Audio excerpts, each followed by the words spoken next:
Sauce for the goose. We were driving down a 2-lane highway when an emergency vehicle appeared in our rearview mirror with lights flashing and sirens screaming. We pulled over to the side of the road. The pickup truck behind us passed us and pulled over in front of us even though there was plenty of room to pull in behind us. After the emergency vehicle went by, the pickup was slow getting back on the road, so we went around it. The driver honked and yelled at us. Apparently we offended him by using the emergency vehicle to get ahead of him, but it was okay for him to use it to get ahead of us. Note for people not from the USA, all states have laws requiring drivers to pull over when an emergency vehicle approaches. My state requires it to be done immediately. It is considered gauche to use this to get ahead of other drivers, but there is no law against it.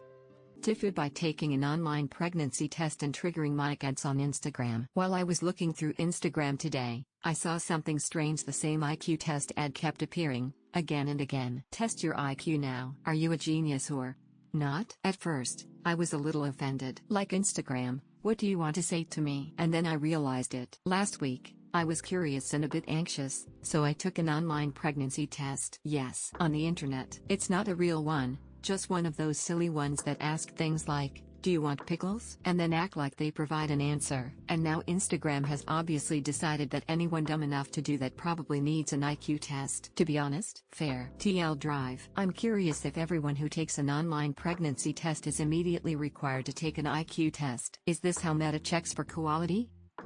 Tiffed for using isopropyl alcohol as perfume. I thought I had this genius idea to use isopropyl alcohol as a substitute for cologne. I ran out of my usual stuff, and for some reason, my brain went, alcohol kills bacteria, right? Maybe it'll kill body odor too. I figured it would just evaporate and leave me smelling fresh, like some kind of minimalist hack. Spoiler, it did not. Instead, I smelled like a damn hospital mixed with regret. But that wasn't even the worst part. I didn't realize that slathering my neck and wrists with it would dry my skin out so badly that by midday, I looked like a sunburnt lizard shedding its old life choices. The real horror kicked in when I went to the gym later. I started sweating, and whatever chemical reaction happened made me smell like straight-up antiseptic mixed with desperation. I caught a few side eyes, but the moment that truly ended me was when a girl on the treadmill next to me literally coughed and moved to another machine. That was my cue to head home and reevaluate my existence. Spent the rest of the night bathing in lotion, trying to undo the damage. TL Doctor, if you ever think about substituting cologne with household chemicals,